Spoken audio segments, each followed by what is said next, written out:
I'm Spencer Levy, and this is the Weekly Take. March is Women's History Month, and we're doing something a bit different to celebrate that. On this episode, the first of a two-part series, we feature the voices and perspectives of three unique women. They are groundbreaking, inspiring, and among the most accomplished executives in commercial real estate. First, we'll get to know a woman who's got real estate in her blood, but dared to break with family ties to embark on a career of her own design. Darcy Stacom, chairman and head of CBRE's New York City Capital Markets Group, a pioneer and a driving force in some of the biggest transactions in real estate history. I'm pretty sure here in New York City, I'm on the jungle gym every day, and I mean every part of it. There's a climb, a slide, a spinning merry-go-round. Next, we'll get up close and personal with Annette Healey, who spent her early career braving the boys' club of Wall Street in the 1970s, then joined CBRE to build an impressive client base in real estate. As Executive Vice President of our Tri-State Regional Retail Brokerage Services Group, Annette will share colorful memories of moving to the Big Apple and what she had to overcome as an ambitious young businesswoman back in the day. We rented an apartment and we were grilled by the landlord, who was convinced that we were airline stewardesses, and he was not having any airline stewardesses in the building, would not have it. So we had to get affidavits from our parents. And we'll close the show with Tighe, a former art historian and media executive who, we are very happy to say, made a career move into real estate to become one of the best in the business. She's now served nearly 20 years as the CEO of CBRE's New York Tri-State region, building a network like none other. It's so funny that you're saying that because it has never failed me. That's the craziest part of the story. People ask like the most obscure questions. I'm like, yeah, I'm sure I can find somebody who can do that. Coming up, New York stories in 3 acts. Personal and professional portraits of women on top of the commercial real estate world. We're going a little longer than usual, but trust me, it's worth it.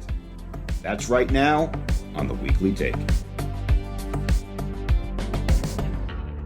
Welcome to the Weekly Take. Starting off today with somebody I'm really proud to say is my friend, my colleague, Darcy Stacom. Darcy, who was our first guest on the Weekly Take a year ago. And before we begin today, Darcy, I just want to say thank you on behalf of the Weekly Take.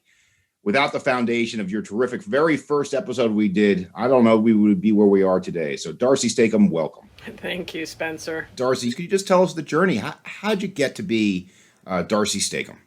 I think we're friends because we have a similarity of background.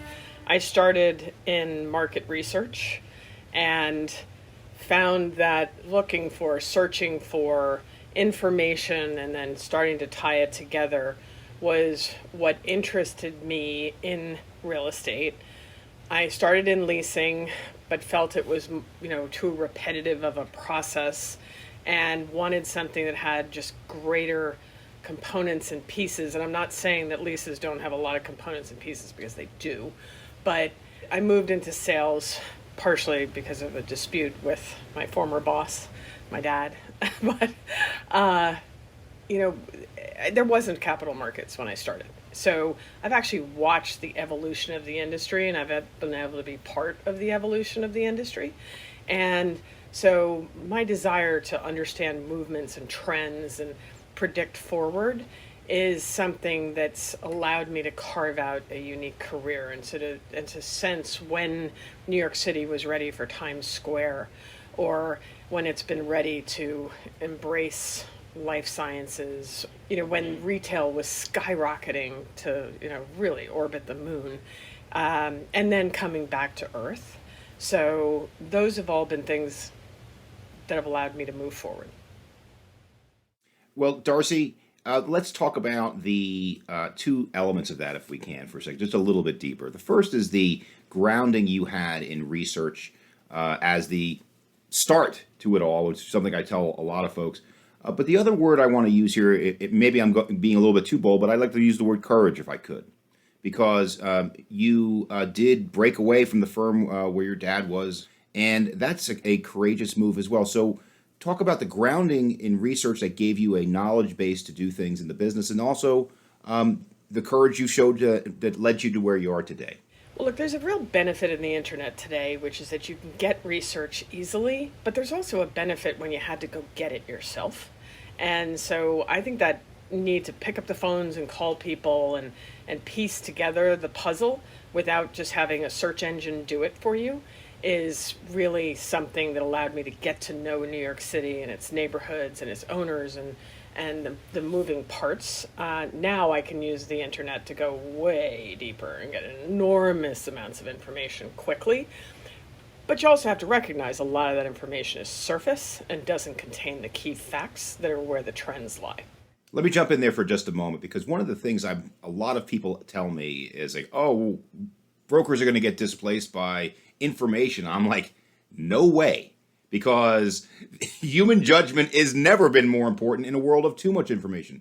What's your point of view, Darcy? There is just so many layers of information. Operating expense clauses are so different within one building, one major tenant to another, that all of the economics are really, when it comes down to the minutia, not at the macro numbers. And that's where I don't think the internet is going to be able to displace a broker. And by the way, it's all about human behavior. And the second question I asked was just again, if you're comfortable talking about just the courage to break away, because I think that is a move a lot of people don't do. And look, the breakaway was about the fact that I was always going to be Matt Stacom's daughter at Cushman & Wakefield. To move to a platform that was actually creating something, it actually involved into something I was not signing up for, but eventually became this global behemoth that operates like small companies that learn how to be synergistic. That's been really a huge benefit of the move. My father had a moment in his career where he was offered the chance to become president of a development company down south. And he debated it and he finally decided not to do it, and he always regretted it. So I was never as worried about going in to see my father about leaving Cushman. But the one I was really worried about was the person that had been my mentor from the time he was a lawyer in the legal department all the way up to becoming the president of Cushman & Wakefield. And so to walk in and resign to him was actually the thing that required the greatest amount of courage. But you know, if you've worked with somebody well over the years and you do a nice job, and I resigned before I signed, so you know he didn't feel like it was a fait accompli. It was freeing to do it properly. One of my great friends and mentors at this firm is Laura O'Brien, and what she says to me is that a career is not a ladder. It's more of a jungle gym where some days you're on the slide, some days you're on the monkey bars, some days you're climbing in the treehouse. I think starting from research to leasing to capital markets, breaking away, I think you're Exhibit A that resilience might be the right word for it all. What do you think, Darcy? Yes, and I'm pretty sure here in New York City, I'm on the jungle gym every day, and I mean every part of it. There's a climb, a slide, a spinning merry-go-round. Well, you know, what they say is if you can make it there, you can make it anywhere, and you've proven it. Thank you. And I still learn something new every day. Every day. So I'm going to ask you, Darcy, and if you don't mind me using the title of an article written about you in, I think it was the Wall Street Journal, it was the Queen of Skyscrapers.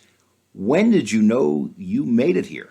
Well, I did use that song, by the way, to land my largest listing, Peter Cooper Village, Stuytown, which still stands as the largest single transaction in, it's certainly the United States, maybe even the globe.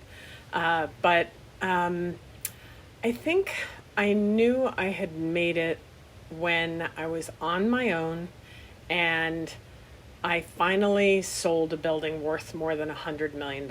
And you have to understand, in the 1980s, that was a lot of money. So, you know, and people started to treat me differently. And that's when I finally actually hired somebody onto my team to work for me. What do you say to younger women coming up in the business today? I think you have to work together as a team. You have to promote each other. You have to understand how the women before you have gotten there, but then recognize that certain things are different, because we still don't represent much of the percentage of the workforce versus percentage of the population. We still carry an outsized burden in home care and everything. So the young ones that are up and coming have to figure out how to support each other and argue for their worth so that, you know, they can carve out the level of career that they want. And that's I think the key thing right now. Last question, Darcy. How much has New York changed since you got into the business? How much has it stayed the same? Look, anybody who hasn't been to New York in the past 18 months will gawk at the changes to the skyline. I can still drive in, not having driven in for 2 months and go, whoa, where'd that come from? There is such a massive change as the number of skyscrapers, real scrapers up there, 1,000 feet, 1,500 feet. So that's a big change. Is it still a very neighborhood-driven, parochial city in some regards? It is. And I think it's a city, though, that's beginning to understand each other a little more deeply, which is a long time coming and something I look forward to with gratitude. We'll talk a lot more about Darcy's perspective on New York City in part 2 of our New York Story special. And coming up, we'll hear the story of the great Marianne Tighe. But first, we turn the mic over to CBRE's top retail broker, the one and only Annette Healey, Executive Vice President of our Tri-State Regional Retail Brokerage Services Group, and her first-hand account of climbing the corporate ladder in a man's world. Here's her story and how she broke some glass along the way. It's an honor to have you here, Annette, and I'm delighted that you're my friend. Welcome. Thank you. I'm excited to be here. So, Annette, let's start from the beginning because, as I'm told, that's a very good place to start. Where'd you start out, and how did you end up at this point in your journey? Well, a very long and winding road, for sure. I started out growing up in Vancouver, British Columbia, actually. My father was transferred out there in the 60s. And so I grew up surrounded by mountains and oceans, and my family decided that I needed to go back to the States because they didn't see anybody or any girls up there going to college. So I was shipped off to the Annie Wright Seminary in Tacoma, Washington, back in the late 60s. And it was a huge, fabulous experience for me. From there, I went to Virginia to college, and I always wanted to be involved in the international world, the international markets. I spent a year in Paris while I was in college and worked very hard on a program that was really all about international trade. So when I graduated, I went to Citibank and I was working for them in their international services department, 399 Park, back in the 70s. I was actually within the first group that moved over to the new tower, which was behind us at 153 Lexington, or East 53rd Street, I guess it is. It's on Lexington Avenue. And it was very state-of-the-art building at the time with double-decker elevators that nobody could figure out because in those days you didn't have a concierge, pre 9/11, you didn't have all the reception facilities that you have in buildings now. And the city was different in so many ways back then. In the 70s, New York was a very, very gritty place. My college roommates came up with me. We rented an apartment, the 2-bedroom, 2-bathroom apartment on the east side. You go into Maxwell's Plum and turned right, and there was our building, for $225 a month, if you can imagine. And we were grilled by the landlord, who was convinced that we were airline stewardesses, and he was not having any airline stewardesses in the building, would not have it. So we had to get affidavits from our parents and signatures that we were in fact not airline stewardesses. And we lived there for a number of years. Then I went to Wall Street once I realized I was being so underpaid at the bank, and was a fixed income salesman for a number of years. And I covered London and Frankfurt, and my parents lived in London at the time, so I got a chance to see them, and there was the Concorde, and it was a very go-go, exciting part of my world. But ultimately, when the Bloomberg machines came in and the spreads on fixed income trades became so narrow that you had to have a lot of volume, I exited and moved into a more entrepreneurial role. I was a new mother. I worked for a direct selling company, and then ultimately realized I wanted to go back into something that was more professional, more financial. And it occurred to me that leasing, which I was introduced to by a former colleague of mine from Citibank, I thought leasing meant like Xerox machines. I didn't understand that you leased space. Can you imagine? And I realized that it was kind of a combination between a fixed income security, but it was more interesting because you could touch it and feel it. So I segued over into office leasing in the early 90s, and then was drawn into retail because nobody wanted to have anything to do with retail at that time. So I kind of picked up retail clients and ultimately moved over to what was then Insignia in 2000, and here we are 20 years later. How did you feel moving to New York City, as a young professional? Was it scary? Was it exciting? Was it everything you expected? Well, as I said, the 70s were a gritty time. Just a little over a year after I moved here, the tabloids screamed, "President says, drop dead New York." And, as a young professional, kind of minding my business, doing my daily work, we were relatively unaffected by it. I mean, we knew the city was on shaky ground. We knew the Bronx was burning. We knew all this stuff, but it didn't really impact us.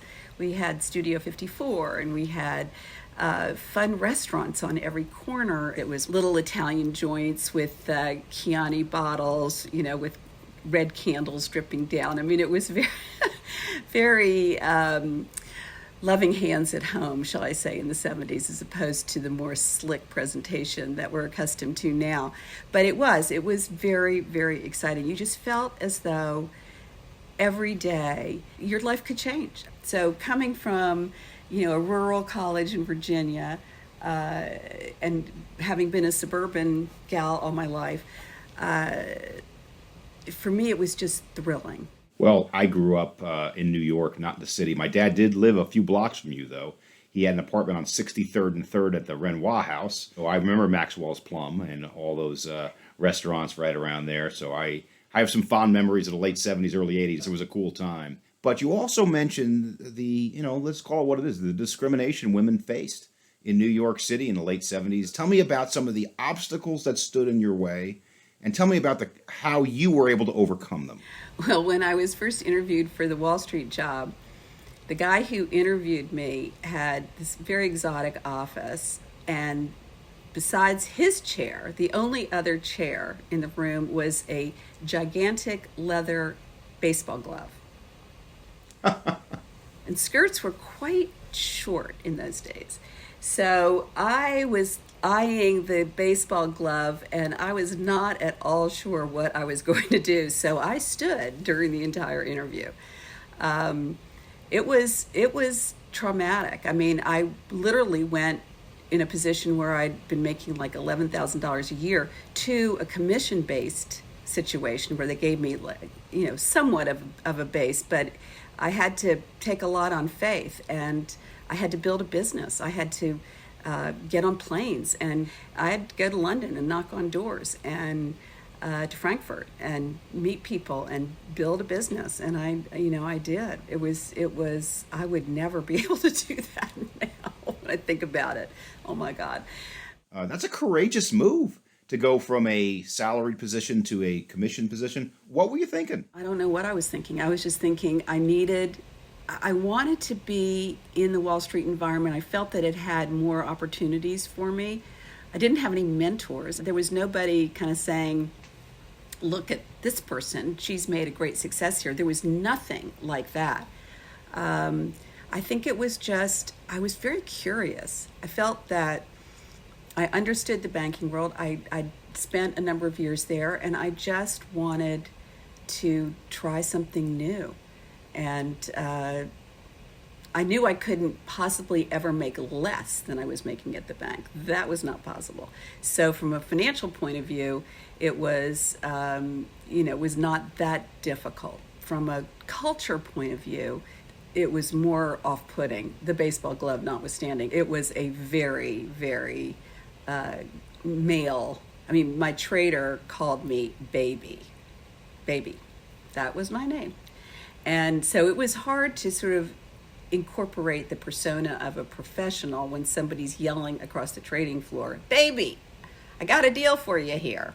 I mean, so we tread lightly. I mean, a lot of us knew at that point, and I had girlfriends at Solomon Brothers, at Goldman, at Merrill Lynch, at Drexel. We were kind of dealing with each other on a daily basis, and we knew we could probably sue somebody and get a lot of money because the intrusions into our privacy were extraordinary, but none of us were brave enough because none of us wanted to have that asterisk next to our name. It would have been devastating in those days.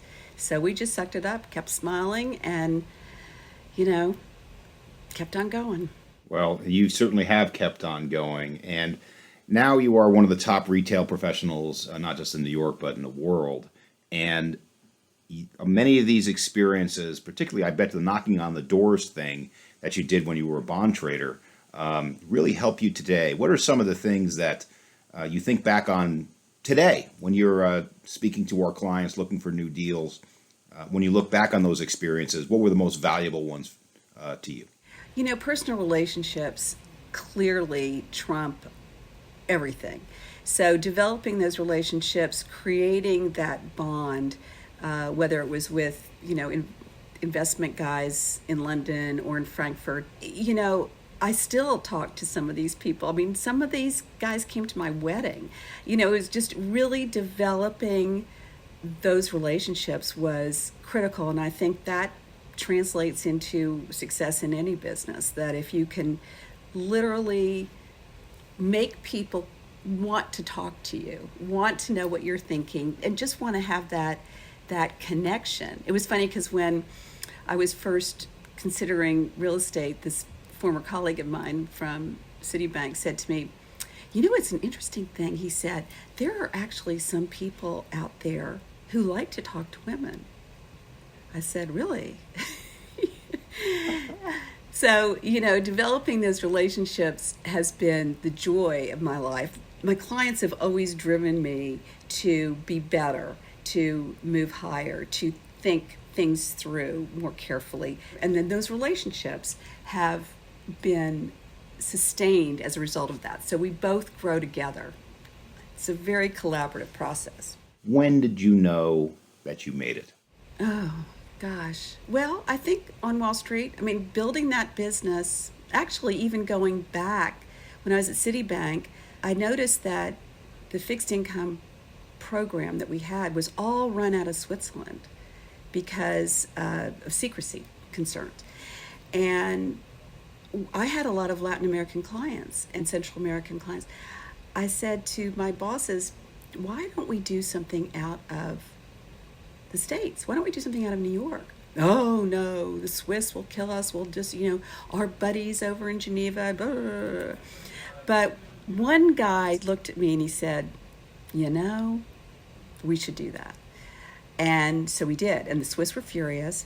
But slowly but surely, we built this up. I have no idea how big that business is now. I'm sure it's billions and billions and billions. But that's what made me feel, and they put me on the trading desk in order to run this business.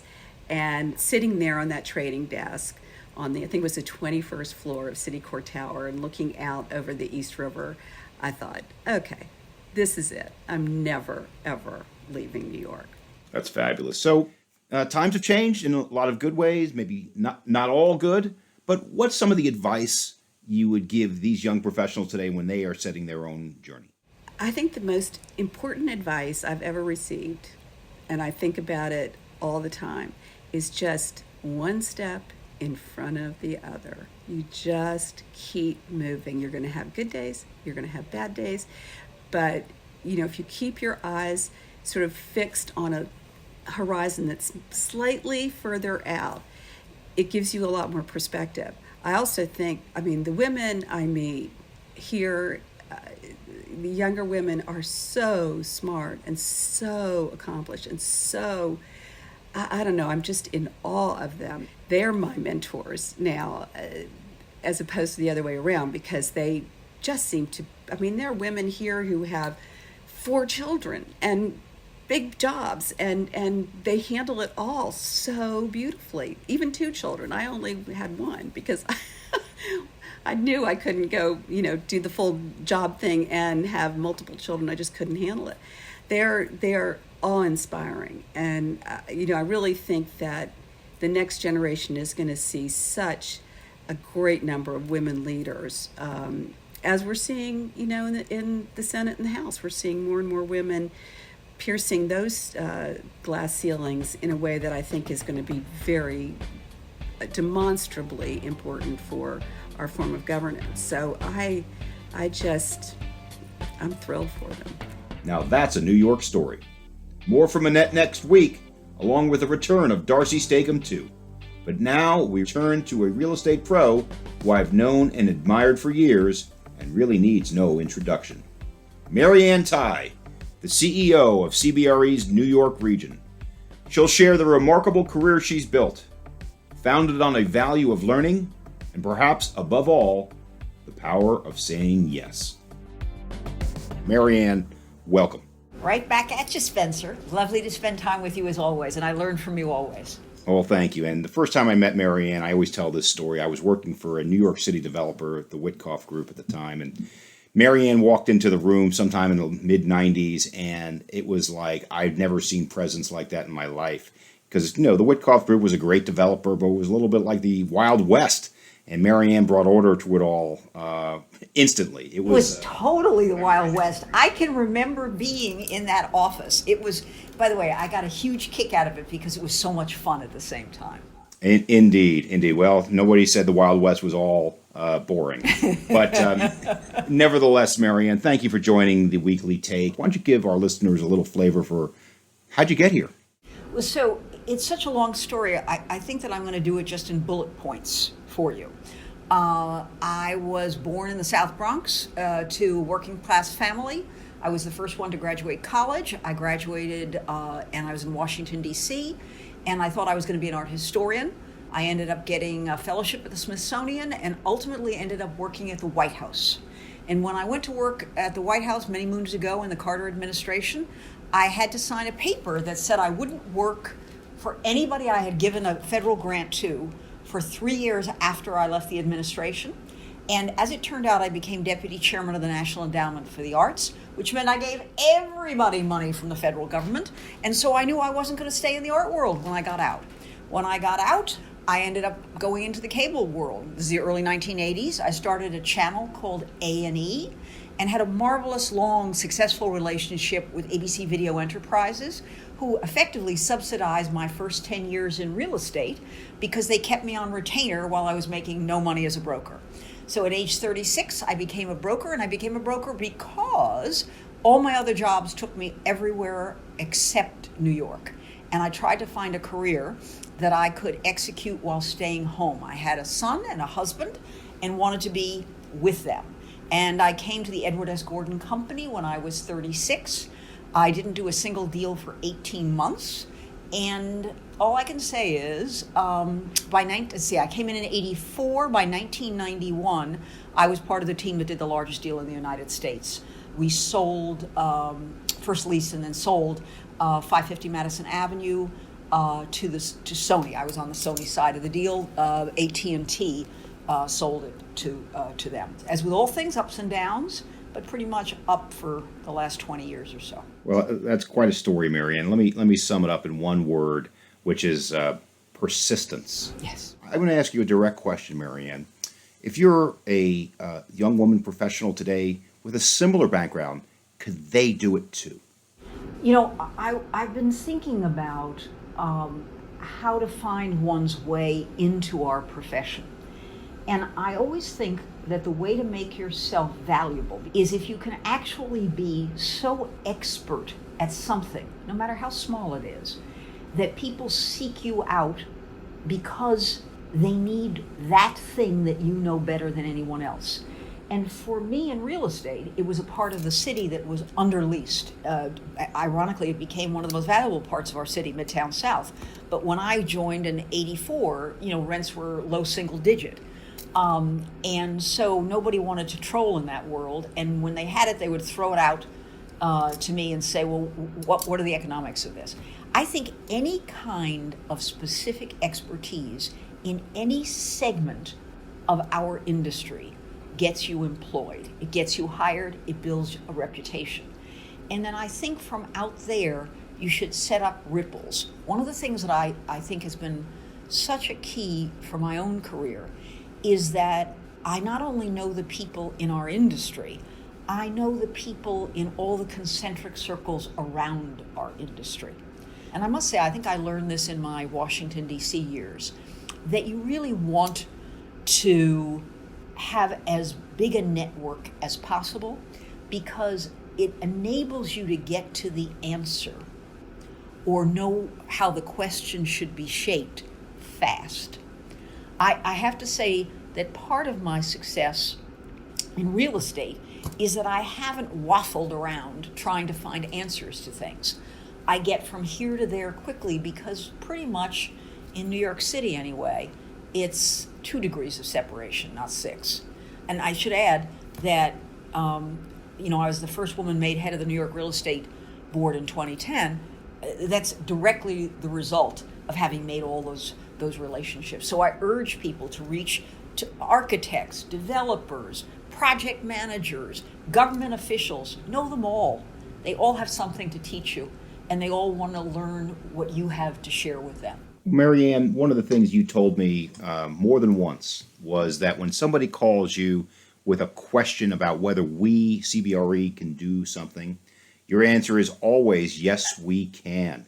And doesn't that speak directly to your network of relationships? 100%. It's so funny that you are saying that because it has never failed me. That's the craziest part of the story. People ask like the most obscure questions. I'm like, yeah, I'm sure I can find somebody who can do that. I remember, this must have been 10, 12 years ago when you helped recreate 42nd Street when you brought the Condé Nast deal over there into Times Square and then subsequently brought them downtown. So you're not just a understander of New York, you're a creator of New York. When you were bringing a blue chip media company like Condé Nast to Times Square, which quite candidly was still transitioning, what were you thinking and how did you see the vision for Times Square at that time?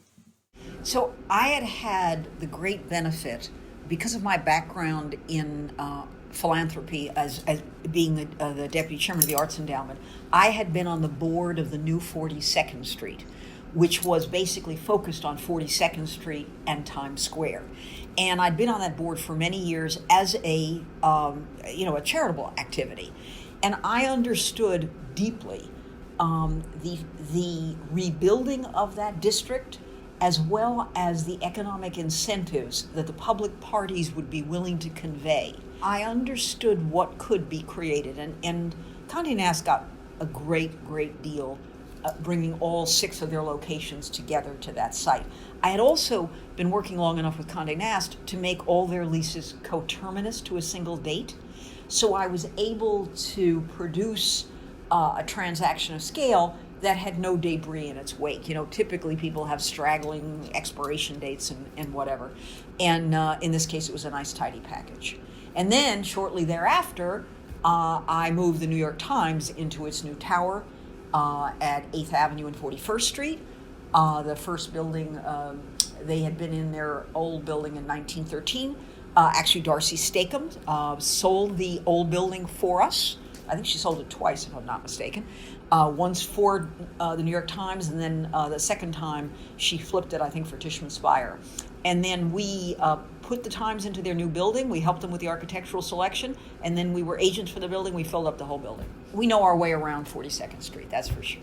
So let's come full circle now, Mary Ann. Talk about how important it is to have mentors, and if you want to name some of them, that would be great.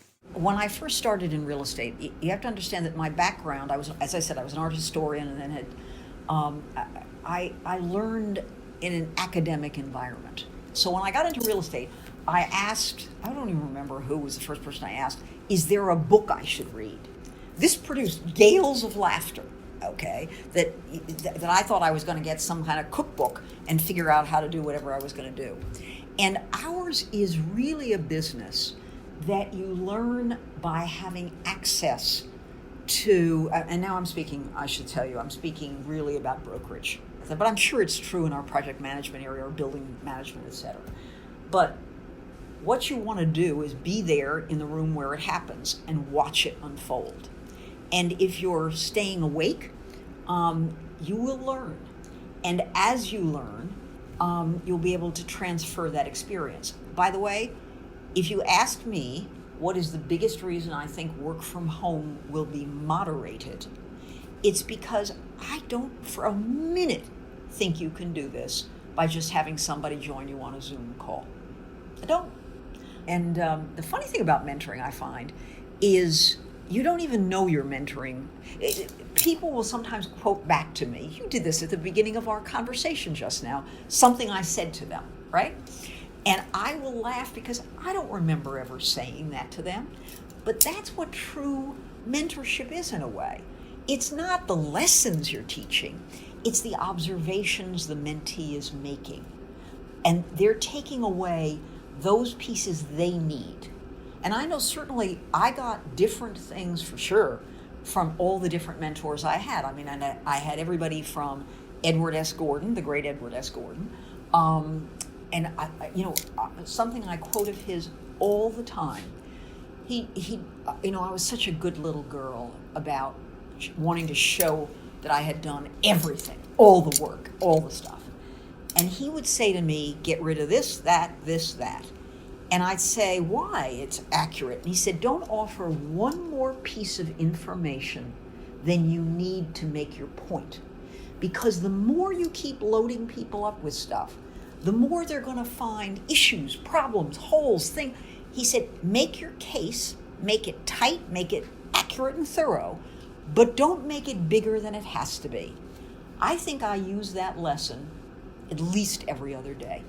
By the way, I use it for myself, but I will say to my very gifted colleagues, get rid of the appendix. Let them ask for it. That was another thing Ed used to always say. You want an occasion for a second conversation. Don't give it all in the first conversation. Let them know that you know enough that there's more there, and let them come to you because the information will be valued more when they ask for it. I mean, that's the kind of stuff. Is there a book with that? I don't know. Maybe there is. Certainly Carol Nelson, who was my closest mentor, Carol Nelson taught me what I always call the key life lesson, which is rejection is the beginning of a conversation. It means that somebody heard you and they said no, and you're like, okay, now they know who I am.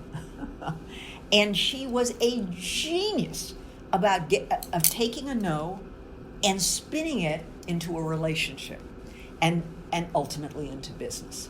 So these are things that they're useful, by the way, not just in business, but in life in general. And that's what the best mentors are. Well, a few takeaways here. First of all, in addition to the many things I've already borrowed from you, I'm going to be borrowing the last one as well, because among the many things I do around here, Marianne, is I teach public speaking. And one of the things I teach in public speaking is you're not there to inform anybody. You're there to influence them. And there's a big difference. So it's a spin on what Mr. Gordon said to you. Beautiful. So true. Maybe the right word is persistence. Is that the right word? Well, certainly a through line in all business, any business, has to be persistence. Because if you're going to crater at rejection, it's not going to sort of get you anywhere. Some of it, by the way, is just wait until the right moment. That's the other thing. Knowing when you floated an idea, rejected. This is a Carol Nelson. She starred at this. Right. No, I'm not interested in that. And coming back 18 months later and saying, you remember that thing I told you 18 months? And they're like, yeah, that's pretty interesting. And realizing that no is no now, but maybe not forever. Well, we're just about out of time here, Marianne. I can go for hours with you. You're such a joy. Everybody feels that way. Thank you so much for inviting me. We'll have more from Marianne Tighe, Annette Healey, and Darcy Stacom as we get back in the New York groove next week. These highly successful women will expand on their perspectives of New York itself, a city that each has affected in her life's work, a city they are already working to help get through the pandemic. That's part 2 of our special series, New York Stories. In the meantime, you can find out more about our show on our website, cbre.com/theweeklytake. And let us know what's in your New York state of mind or any other real estate thoughts you might be thinking. If you have feedback or suggestions, please drop us a note, as well as subscribe, rate, and review us wherever you listen. Thanks for joining us. I'm Spencer Levy. Be smart, be safe, be well.